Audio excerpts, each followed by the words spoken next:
Hello students, स्वागत है एक बार फिर से आप सभी का आपके अपने YouTube channel English and mathematics classes में। वेल माय डियर स्टूडेंट्स, आज की इस वीडियो में आप लोग अंक गणित के क्वेश्चंस को सॉल्व करना सीखेंगे। तो चलिए शुरू करते हैं आज का ये क्लास। देखिए आपके स्क्रीन पे यहाँ पे लिखे हुए question number 1 and question number 2।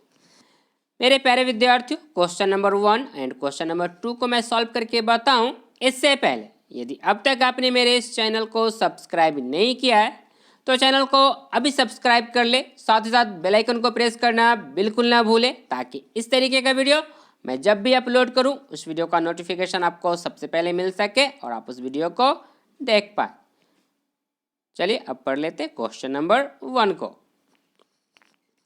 देखिए क्वेश्चन नंबर 1 में कह रहा है मेरे प्यारे विद्यार्थियों, यहाँ पे देखें तो कह रहा है कि दोपहर बाद, क्या कह रहा है, दोपहर बाद 3:05 को लिखा जाता है।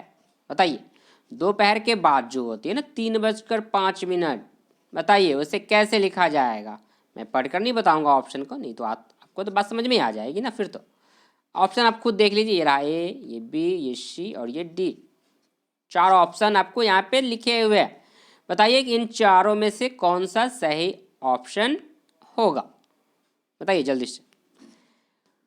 तो मेरे प्यारे विद्यार्थियों क्या कह रहा, दोपहर बाद।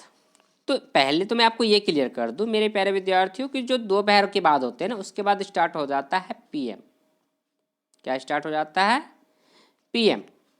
तो अब आपके सामने एक ऑप्शन तो खत्म हो गया, वो खत्म हो गया, कौन सा, वो हो गया ए। इसका मतलब ए तो नहीं होगा। अब आपके पास है बी, सी और डी। तो बी भी नहीं होगा मेरे प्यारे विद्यार्थियों। क्यों? क्योंकि इसमें तो 5:30 लिखा हुआ है ना, तो 5:30, तो 5 तो कहा ही नहीं गया ना। क्या कहा गया है कि 3:05। अब 3:05 कौन सा हो सकता है, ये या ये? तो मेरे प्यारे विद्यार्थियों 5 जो लिखाता है ना वो 05 लिखाता है, वो 5 होता है। ठीक है, और ये जब पढ़ेंगे तो इसको तो 50 कहते हैं ना।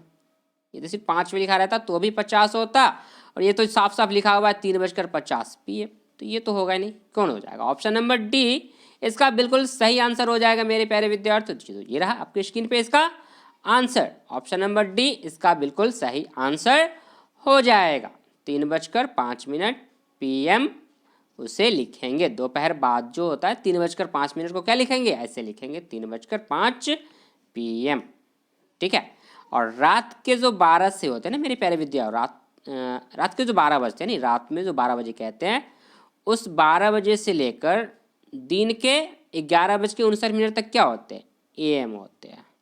ठीक है, रात के 12 बजे से लेकर दिन के 11:59 तक क्या कहते हैं उसको, एएम। और जैसे ही 12 बजती उस टाइम से स्टार्ट हो जाता है फिर से पीएम। और ये दिन के 12 बजे से लेकर रात के कितने, 11:59 तक पीएम रहता है। ठीक है, तो आई होप कि आपको ये बातें भी यहाँ पे क्लियर हो गई होंगी। चलिए देखते हैं क्वेश्चन नंबर 2। क्वेश्चन नंबर 2 में कह रहा है मेरे प्यारे विद्यार्थियों, यहाँ पे देखें तो कह रहा है संख्या आपको एक यहाँ पे दे रखा है, कितना है पढ़िए इसे।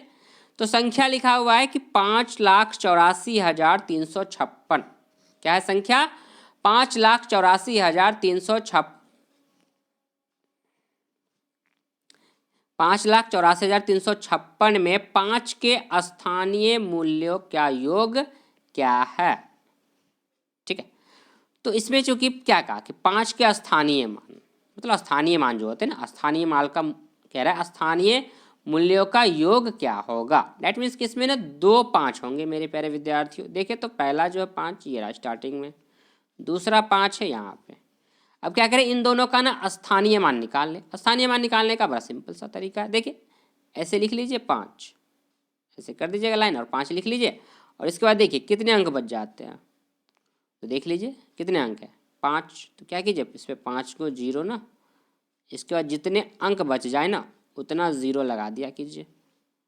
ठीक है, तो कितने अंक बच गए थे काउंट कर ले। तो यहाँ पे आप देखेंगे इसमें ये जो नंबर है लिखा हुआ जिस 5,84,356 में आप काउंट करें यहाँ से 8 से लेकर 6 तक में। कहाँ से, 8 से 6। तो देखेंगे कि 2 2 4 और 1 5। तो मैंने क्या किया यहाँ पे, इसमें 3 और 2 5, 5 0 मैंने भी लगा दिया। तो इस तरीके से आप इसका ये हो गया पहले वाले 5 का स्थानीय मान। अब दूसरा वाला स्थानीय देखिए 5, मैं इन लाइनों को हटा दूँ पहले, ठीक है चलिए। अब देखिए, अब दूसरा वाला देखिए तो दूसरा वाला देखिए ये तो दहाई पे है ना, इसके बाद तो सिंपल सा एक ही अंक होगा ना। इस 5 के बाद मेरे प्यारे विद्यार्थियों क्या लिखेगा, इसको यदि आप चाहें तो इस तरीके से लिख सकते हैं 5 और बगल में एक 0, मतलब कि 50। तो मैं इस 50 को क्या कर रहा हूँ, इस 50 को यहाँ पे इसके साथ जोड़ दे रहा हूँ, ठीक है। क्योंकि योग कह रहा है ना, क्या कह रहा है कि योग ही तो आपसे पूछ रहा है ना, तो जब योग कह रहा है तो इसको जोड़ लीजिए, जोड़िएगा तो 0, ये 5, ये फिर यहाँ पे कितने 0 हो जाएंगे, बीच में 3 0 हो जाएगा और फिर से हो जाएगा 5। देख लीजिए ऐसा किस में ऑप्शन दिख रहा है, तो ये दिख रहा है इसमें ऑप्शन नंबर डी में, 1 5 फिर 000 फिर 50। दैट मीन्स कि 5,50,000, 5,50,000 किस में है मेरे प्यारे विद्यार्थियों, तो ये है ऑप्शन नंबर डी में। 5,50,000 किस में आपको दिख रहा है, तो ये दिख रहा है ऑप्शन नंबर डी में। यहाँ से लाइन हट गया क्या, मैं इस लाइन को फिर से खींच दूँ, ये रहा, ठीक है।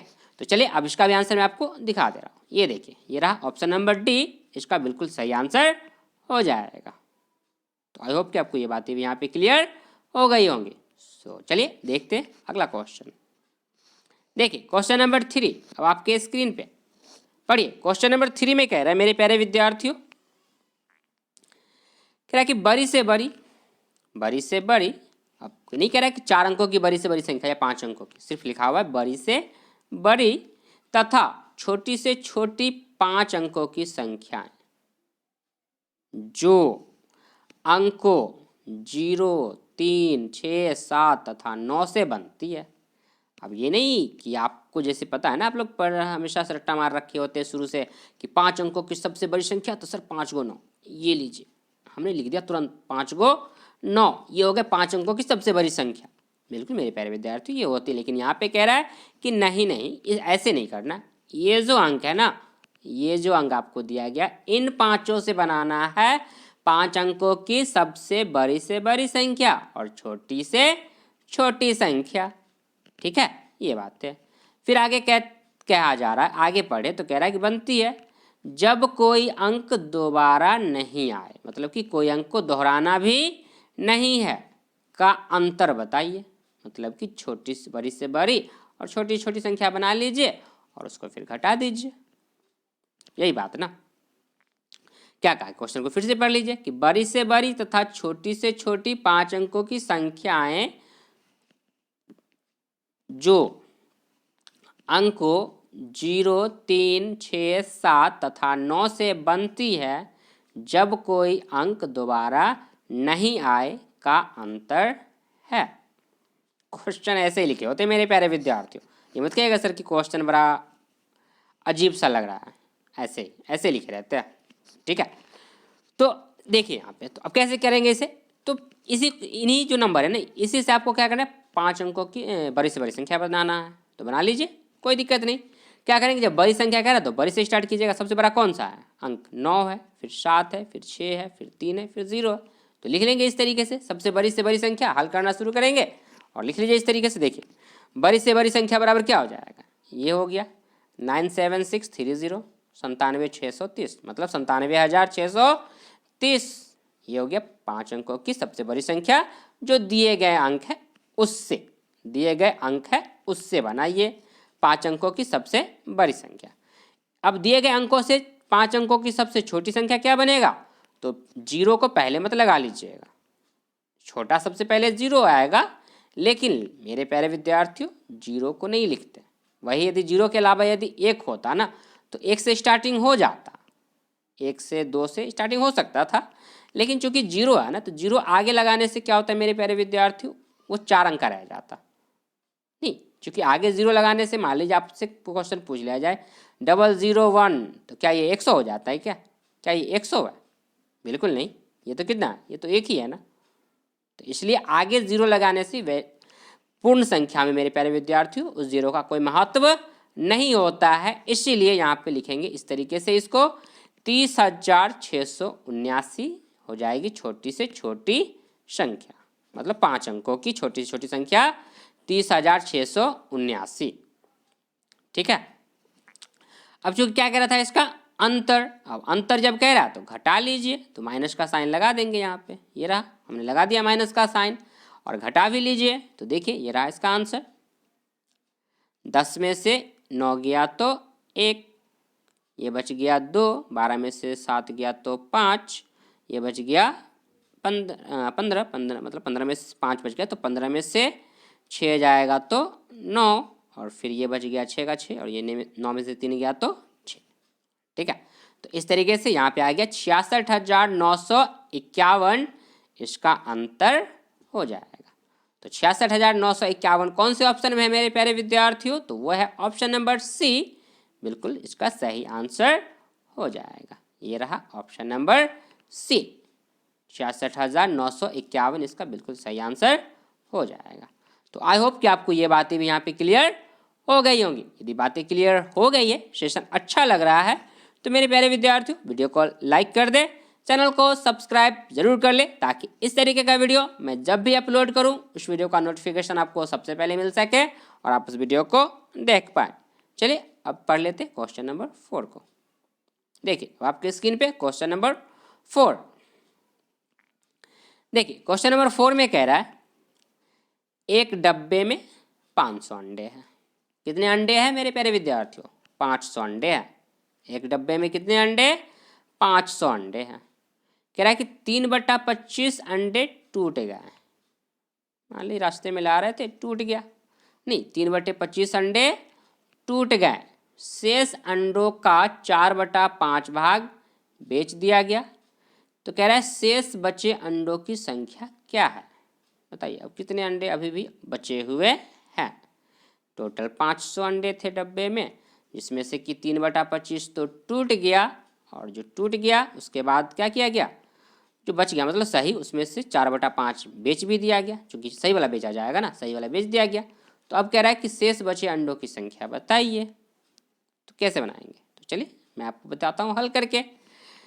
देखिए सबसे पहले क्या करेंगे मेरे प्यारे विद्यार्थियों, क्या कहा गया कि 500 अंडा था टोटल, और उसका कितना भाग टूट गया? 3/25। तो 3/25 500 का कर लीजिए, ऐसे लिखेंगे इसको, 500 गुने 3/25।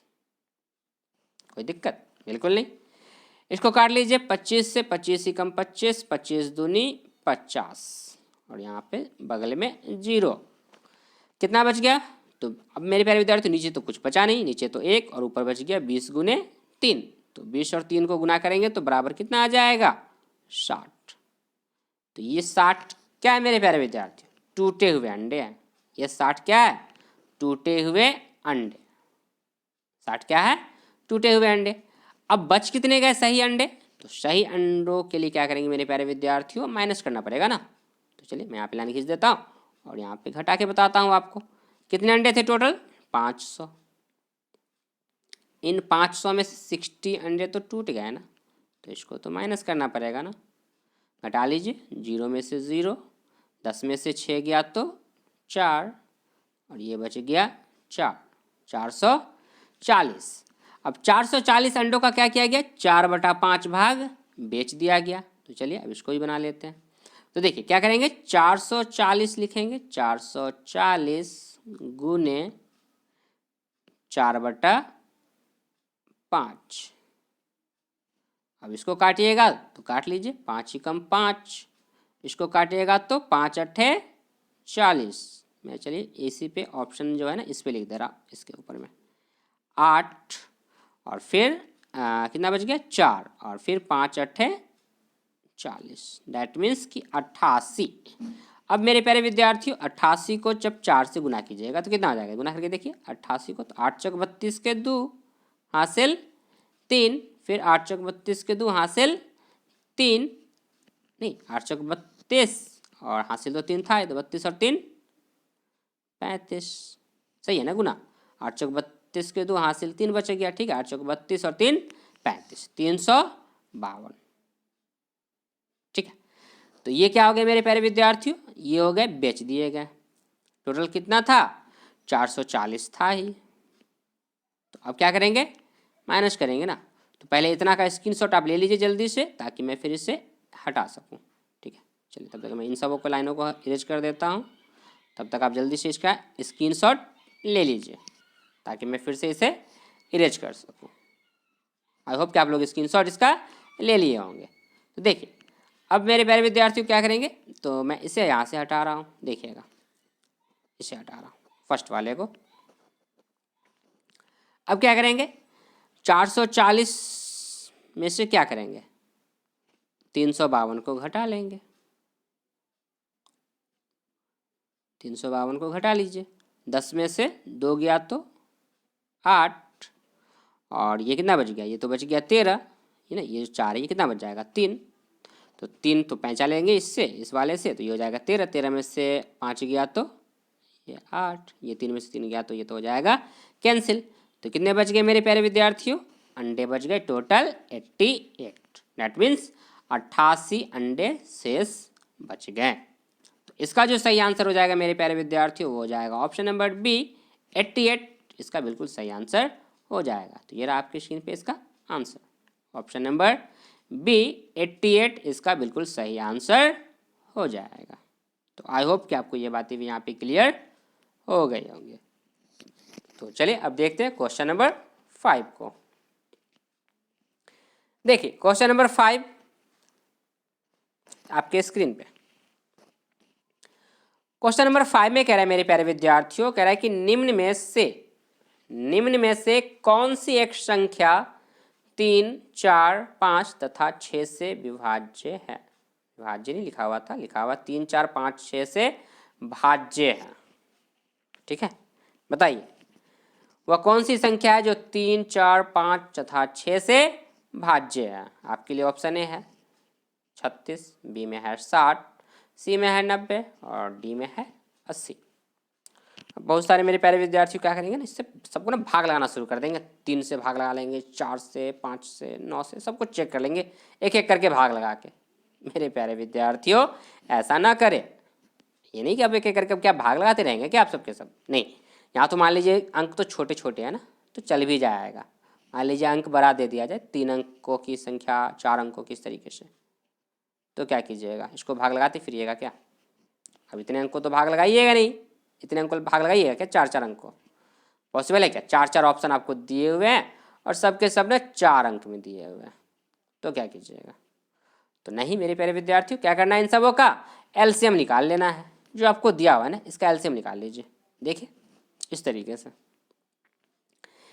3, 4, 5 एंड 6, 3, 4, 5 और 6 का क्या करेंगे, एलसीएम निकाल लेंगे। लघुत्तम समापवर्त लॉस जिसे कहते हैं, इसे क्या करेंगे 2 से भाग लगाएंगे। लगाइए, तो 3 तो कटेगा नहीं, 2 दूनी 4, ये 5 और ये 3 2 तिहाई 6, फिर 3 से लगा लीजिए, चूँकि अब 2 से लगेगा नहीं, तो 3 एकम 3, ये 2 रह जाएगा, ये 5 भी रह जाएगा और ये 3। एलसीएम कितना हो जाएगा देख लीजिए, 5 दूनी 10, 10 तिहाई 30 और 30 दूनी 60। अब बताइए सिंपल सा आंसर आ गया ना, कौन सा संख्या है जो, अब चूंकि एलसीएम ही वो संख्या होता है ना मेरे प्यारे विद्यार्थी जो इन तीनों से कटेगा। तो 60 आपको कहाँ दिख रहा है, ये दिख रहा है ऑप्शन नंबर बी में। तो इसका जो बिल्कुल सही आंसर हो जाएगा मेरे प्यारे विद्यार्थियों वो हो जाएगा ऑप्शन नंबर बी, इसका बिल्कुल सही आंसर हो जाएगा। तो क्या करें, एलसीएम निकाल कर आप चेक कर सकते हैं आसानी से। ठीक है, अलग अलग नंबर से भाग लगाने की ज़रूरत नहीं है। तो आई होप कि आपको ये बातें भी यहाँ पे क्लियर हो गई होंगी। So now let's move on the question number 6। चलिए अब देख लेते हैं क्वेश्चन नंबर 6 को। देखिए अब आपके स्क्रीन पे क्वेश्चन नंबर 6। क्वेश्चन नंबर 6 में कह रहा है, पहला ही लिखा हुआ गलत है, लिखा हुआ है परथन। अब परथन थोड़ा, अब बच्चे को समझ में किसी को तो आ गया होगा कि परथन क्या होते हैं, बट मैं बताऊंगा नहीं कि परथन एक्चुअली होते क्या है। परथन एक्चुअली परथन नहीं मेरे प्यारे विद्यार्थी, ये होना चाहिए था प्रथम, इससे म बना लीजिए। ठीक है, प्रथम प्राकृतिक संख्याओं, यहाँ देखिए संख्याओं में भी संख्यात्थो लिखा गया है, कोई नहीं इसे पढ़ लीजिए। प्रथम प्राकृतिक संख्याओं में 3 और 5 दोनों से भाग हो जाने वाली संख्याओं की संख्या है। बताइए कि प्रथम 100 जो प्राकृतिक संख्या है ना, प्रथम, ये प्रथम को प्रथम कर लीजिएगा, प्रथम 100 प्राकृतिक संख्याओं में 3 और 5 दोनों से भाग हो जाने वाली संख्याओं की संख्या बताइए। यानी कि सिर्फ 3 से कट जाए तो 5 से नहीं, और 5 से कट जाए तो 3 से नहीं, ऐसी बात नहीं, दोनों से कटने चाहिए। और आपको 100 प्रथम प्राकृतिक संख्या, तो प्रथम 100 प्राकृतिक संख्या मतलब मेरे क्या, मेरे प्यारे विद्यार्थियों, प्रथम 100 प्राकृतिक संख्या का मतलब क्या, इसका मतलब ये है ना कि 1 से लेके 100 तक ही तो ना, 1 से लेके 100 यही तो हो जाएंगे ना प्रथम 100 प्राकृतिक संख्या। नहीं, अब होने को इससे ज़्यादा भी हो सकते हैं, लेकिन चूंकि प्रथम शुरू से आप कह रहे हैं ना, तब शुरू से 1 से ही लीजिएगा, क्योंकि पहला जो प्राकृतिक सबसे छोटा प्राकृतिक संख्या कौन सा होता है, 1 होता है ना, 1 होता है ना, तो प्रथम स्टार्टिंग से कह रहा था आप 1 लीजिएगा, और सबसे बड़ा 100 ही कह रहा था, 1 से लेके 100 तक के, तो 1 से लेके 100 तक में, तो अब कह रहा है कि 3 और 5 दोनों से कटने चाहिए, तो क्या करेंगे, इन दोनों का ना एलसीएम लिया, इन दोनों का क्या कीजिए, एलसीएम ले लीजिए, 3 का और 5 का। अब बताइए कि 3 और 5 का एलसीएम क्या होगा, बताइए, क्या किसी से कट रहा है, क्या नहीं कट रहा है, तो इसका जो एलसीएम हो जाता है, जब 9 कटे तो क्या करते हैं, आपस में गुना कर देते हैं, तो एलसीएम कितना आ गया, 15। एलसीएम इन दोनों का कितना हो गया, 3 और 5 का एलसीएम 15। अब 15 वो संख्या है मेरे प्यारे विद्यार्थियों, जो कि 3 से भी कट रहा है और 5 से भी। अब इसके जो गुणज होंगे ना, इसी संख्या के, डैट मीन्स कि जो 15 के गुणज होंगे, किसके, 15 के, ये जो 15 है ना मेरे प्यारे विद्यार्थियों, ये 15, इसके जो गुणज होंगे, गुणज मतलब किसके, जो पहाड़ा में, जिसके जो टेबल में जो संख्या आएगा ना, वही संख्या क्या होगा, वो 3 से और 5 दोनों से विभाजित होगा, वो दोनों से क्या हो जाएगा, पूरा पूरा भाग लग जाएगा। तो सोचिए 15 से पढ़िए, 15 का पहाड़ा पढ़ना शुरू कर दीजिए, 15 ही कम 15, तो एक तो हो गया 15, फिर 15 दूनी 30, फिर 15 तिया 45, 15 चौके 60, फिर 15 पचे 75, और 15 छके 90, मैंने लिख दिया 60, तो 60 को मैं इरेज कर देता हूँ और यहाँ पे लिख देता हूँ 90। अब आगे जब पढ़ेंगे तो 15 सत्ते 105, जो कि आप 105 तो 100 से पार हो जाएगा, तो आप 105 तो लिख नहीं सकते हैं, तो कितने हो गए, 100 ही आपको कहा गया था, प्रथम 100 प्राकृतिक, तो कितने संख्या हो गए, गिन लीजिए, देखिए यहाँ पे 1 2 3 4 5, और ये रहा एक 15, तो टोटल कितने संख्या हो गए मेरे प्यारे विद्यार्थियों, तो टोटल हो गए 6।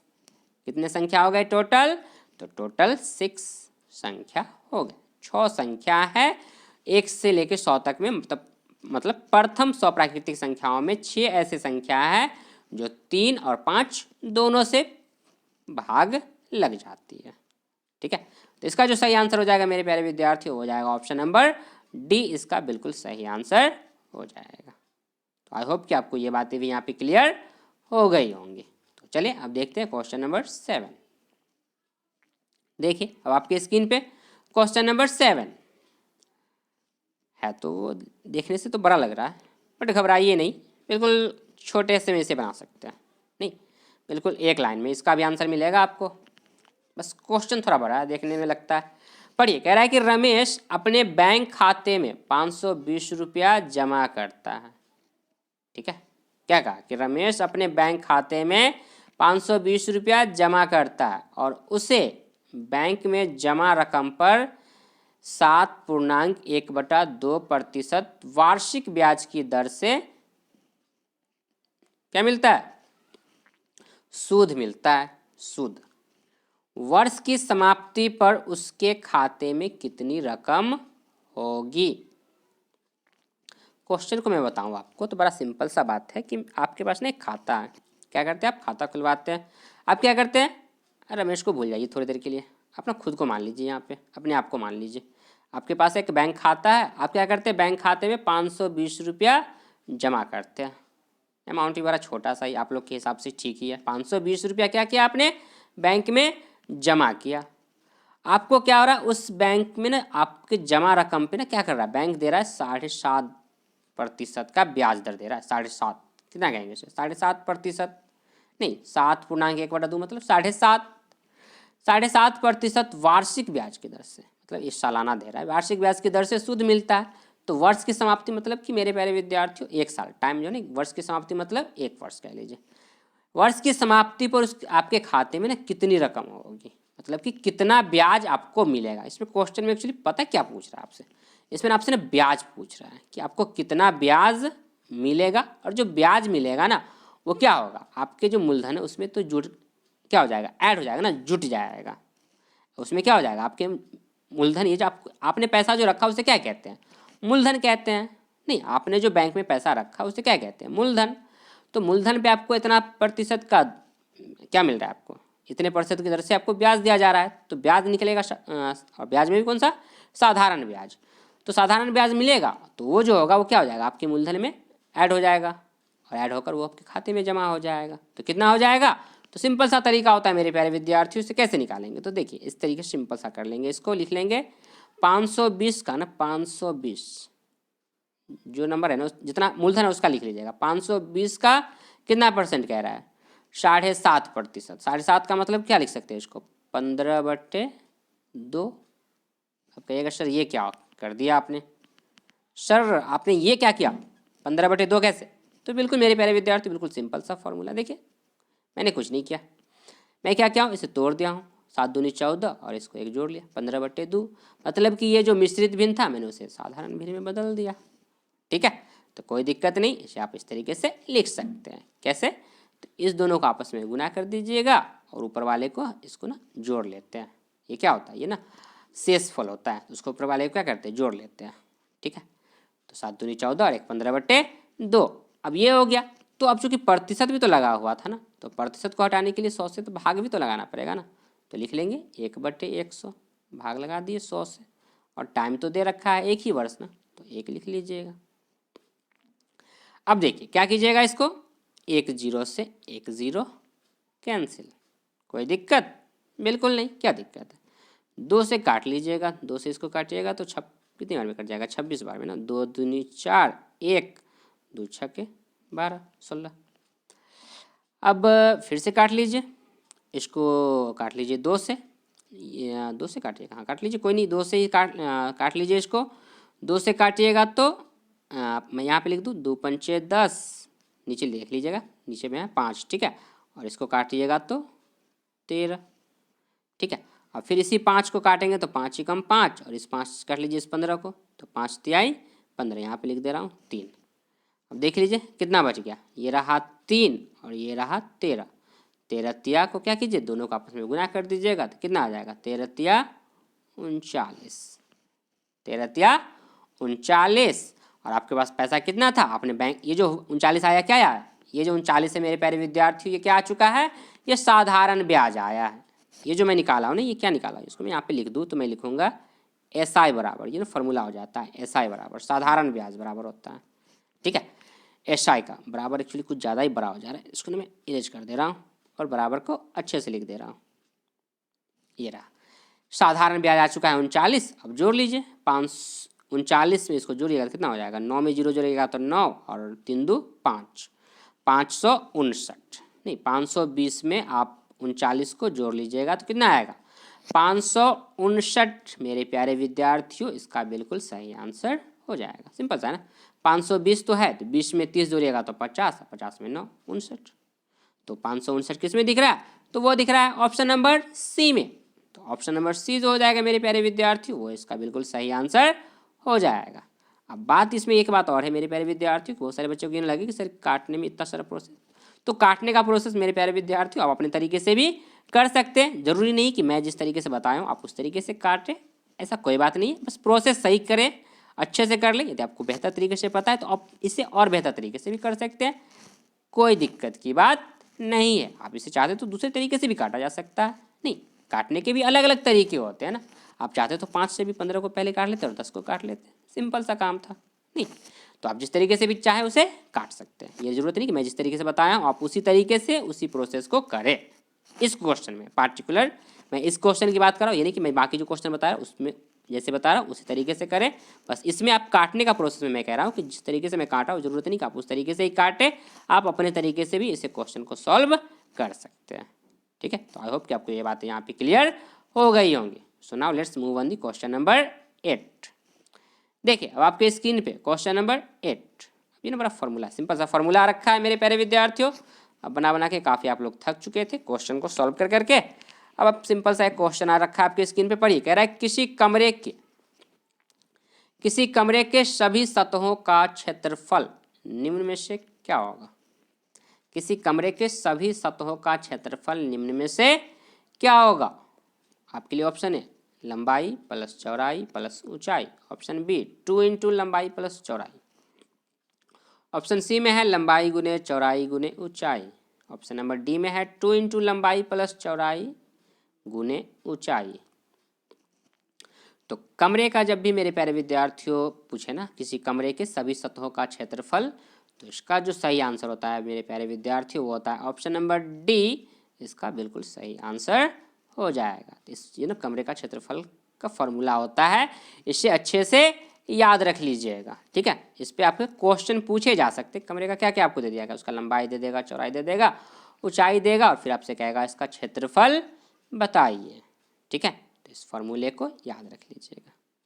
ये जो होता है 2 इंटू लंबाई प्लस चौड़ाई, ये होता है मेरे प्यारे विद्यार्थियों आयत का परिमाप हो जाता है। नहीं, 2 इंटू लंबाई प्लस चौड़ाई क्या हो जाता है?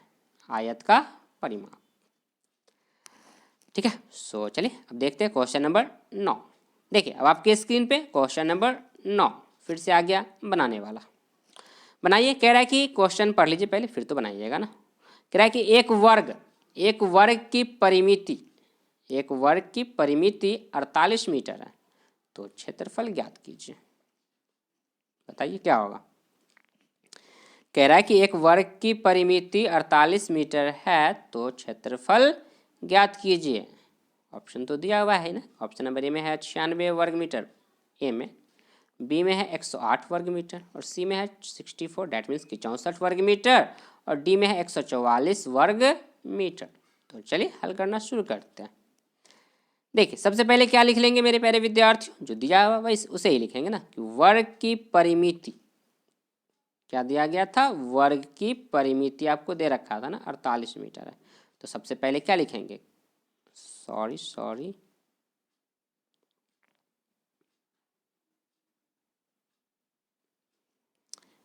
देखिएगा, सॉरी कट गया था चूँकि क्रॉस, इस पेंसिल की जगह मैंने क्या किया क्रॉस पे साइन लगा दिया था, इस वजह से मेरे प्यारे विद्यार्थियों कट गए थे, ठीक है।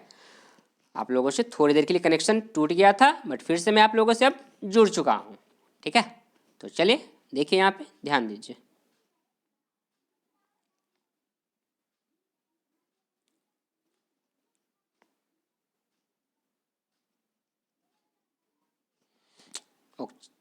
ओके कोई नहीं, ये एक्चुअली मेरे प्यारे विद्यार्थियों ये ना सेव हो चुका है, तो ये ना लिखा ही रहेगा, ये हटेगा नहीं, ठीक है। तो कोई बात नहीं। तो कह रहा था क्षेत्रफल निकालिए, तो चलिए सॉल्व करते हैं। सबसे पहले क्या लिखेंगे, तो सबसे पहले लिखेंगे मेरे प्यारे विद्यार्थियों इसका कि वर्ग की परिमिति बराबर 4 गुने भुजा। 4 गुने भुजा, वर्ग की परिमिति का फॉर्मूला क्या होता है 4 गुने भुजा, मतलब चारों भुजाओं का जो योग होता है ना उसे कहते हैं 4 गुने भुजा। अब वर्ग की परिमिति कितनी दे रखी है यहाँ पे देखें, तो यहाँ पे जो ऑलरेडी मैं पहले से जो घिरा गया ना ये 48 मीटर, नहीं तो लिख लेंगे वर्ग की परिमिति की जगह पे, तो 48 बराबर 4 गुने भुजा, नहीं इसके जगह पे क्या लिख लिया 48 लिख लिया, और ये तो 4 गुने भुजा वैसे ही रह गया।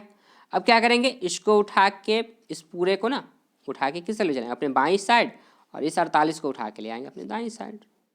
तो जब ऐसे करते हैं तो कोई चेंज मतलब कोई साइन चेंज नहीं होता, मतलब प्लस का माइनस और माइनस का प्लस ऐसा कुछ भी चेंज नहीं होता है। ऐसा इसलिए करते हैं मेरे प्यारे विद्यार्थी, चूँकि मैं हमेशा क्या कहता हूँ जिसका भी मान निकालना हो उसको मैं अपने बाएं साइड रख लेता हूँ, ठीक है। तो चलिए मैं इसे इस साइड कर देता हूँ, ये देखिए इस तरीके से लिख लेंगे, कोई दिक्कत नहीं है। 4 गुने भुजा बराबर 48, कोई दिक्कत नहीं। अब यहाँ से भुजा निकाल लेंगे तो लिखेंगे कि भुजा बराबर इस तरीके से हो जाएगा, भुजा को यहाँ रहने दिए 48 था तो 48 रह जाएगा, और ये जो 4 है मेरे प्यारे विद्यार्थी यहाँ पे गुना में है ना, तो अब तो सिर्फ इधर उधर थोड़ी ना कर रहे हैं, अब तो ये क्या हो जाएगा इधर ये गुना में इधर जाएगा बाईं साइड, तो क्या हो जाएगा गुना में बदल जाएगा भाग में, तो इसलिए यहाँ पे ये क्या हो गया 48 के भाग में हो चुका है। तो जब भाग में आ गया 4, तो जब भाग लगाइएगा 4 से तो कितने बार में कट जाएगा 48, 12 बार में, नहीं 4 एकम 4, 4 दूनी 8, डैट मीन्स कि 12 बार में ये कट जाएगा। तो इसका जो भुजा आ गया मेरे प्यारे विद्यार्थी वो कितना आ गया 12 मीटर। एक्चुअली मीटर नहीं लिखा हुआ है यहाँ पे लिख लीजिएगा, मैं लिख दे रहा हूँ शॉर्ट में एम, ठीक है मीटर। अब क्या करेंगे, क्या कह रहा था, इसका क्षेत्रफल ना, अब भुजा इसलिए तो निकाले है ना कि क्षेत्रफल निकाल सके, क्यों, क्योंकि भुजा का जो इसका क्षेत्रफल जो निकालते हैं मित्र, सॉरी मेरे प्यारे विद्यार्थियों, वर्ग का जो क्षेत्रफल होता है ना, वर्ग का जो क्षेत्रफल होता है उसका फॉर्मूला क्या होता है, उसका फॉर्मूला, चलिए मैं यहाँ पहले मीटर लिख दे रहा हूँ चूँकि ये मिट गया था। तो वर्ग का जो क्षेत्रफल होता है ये होता है, वर्ग का क्षेत्रफल बराबर होता है भुजा गुने भुजा, मतलब कि भुजा स्क्वायर। मैं यहाँ पे देखिए एक्चुअली सभी आ चुके हैं, कोई बात नहीं। देखिए भुजा स्क्वायर भी लिख सकते हैं आप, ऐसे भुजा का स्क्वायर भी लिख सकते थे, या फिर उसको आप लिख दीजिए भुजा गुने भुजा, इस तरीके से आप भी लिख सकते हैं, कोई दिक्कत नहीं है। तो भुजा कितना मान निकाले थे, भुजा का तो मान आया था 12 ना, तो यहाँ पे लिख दिए 12 गुने 12, और जब 12 को 12 से गुना कीजिएगा तो कितना आ जाएगा 144, और किसमें है, तो वो है ऑप्शन नंबर डी में। तो इसका जो बिल्कुल सही आंसर हो जाएगा मेरे प्यारे विद्यार्थियों, वो हो जाएगा ऑप्शन नंबर डी, इसका बिल्कुल सही आंसर हो जाएगा। So now let's finally move on the question number 10। आज के इस वीडियो में मेरे प्यारे विद्यार्थियों मैं टोटल 10 क्वेश्चंस आप लोग के लिए लेकर आया था। तो चलिए फाइनली क्वेश्चन नंबर 10 को सॉल्व कीजिए और बताइए। कह रहा है कि 0.5 डिवाइडेड बाई है 0.125, मतलब कि 0.5 में भाग लगाना है किससे, 0.125 से। अब घबरा मत जाइएगा सर, हमेशा क्या करते हैं वैसे, कोई बात नहीं, आसानी से आप लगा सकते हैं इसको। देखिए बड़े से छोटा है, छोटे से बड़ा क्या फ़र्क पड़ता है। देखिए इसे कैसे करेंगे मेरे प्यारे विद्यार्थियों, इसे लिख लेंगे इस तरीके से 0.5, ठीक है, और बटे में लिख लीजिएगा 0.125। ये भाग का मतलब तो बटा ही होता है ना, बटे मतलब तो भाग ही, या भाग का मतलब बटा, या बटे का मतलब भाग, बात एक ही है दोनों। अब यहाँ पे क्या करेंगे, इस दशमलव को उड़ाइएगा तो ऊपर में चला जाएगा कितना, 1 पे 3 जीरो, क्योंकि कहते हैं दशमलव हटाने के बाद जितना अंक उतना ऊपर में जीरो। यहाँ पे जब इसके हटाइएगा दशमलव को तो नीचे में 1 जीरो, क्योंकि नीचे उस पर में क्या है, ये तो एक ही अंक था ना, ठीक है, कोई दिक्कत बिल्कुल नहीं, यहाँ तक तो कोई दिक्कत नहीं है। मैं लाइन फिर से खींच दूँ, ये रहा। अब देखिए इस 1 जीरो से 1 जीरो कैंसिल, कोई दिक्कत बिल्कुल नहीं, क्या दिक्कत है। अब आप देखें तो देखिए कितना बच जाएगा, इसे मैं आपको लिख दूँ क्लियर करके तो अच्छे से, तो इस तरीके से लिखा जाएगा ना, ऊपर में कितना हो जाएगा 500 और बटे में हो जाएगा 125। नहीं, इसको 5 को क्या कीजिएगा, इस 100 से गुना कीजिएगा, और बटे में तो 125 ही रह गया, क्योंकि नीचे तो 1 बच गया ना, तो 1 से गुना करने पे तो 125 ही रह जाएगा। अब 125 दूनी कितना होता है मेरे प्यारे विद्यार्थियों, 250, 250 को फिर 2 से कीजिए तो 500। डैट मीन्स कि 125 को आप 4 से जब गुना करेंगे ना तो कितना आ जाएगा, 500 आ जाएगा।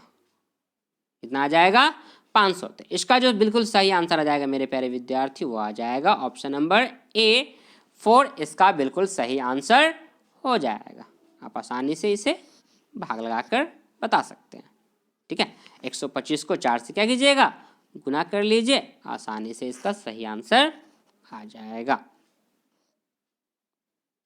ठीक है। तो आज की वीडियो में बस इतना है, that's all for today, thank you.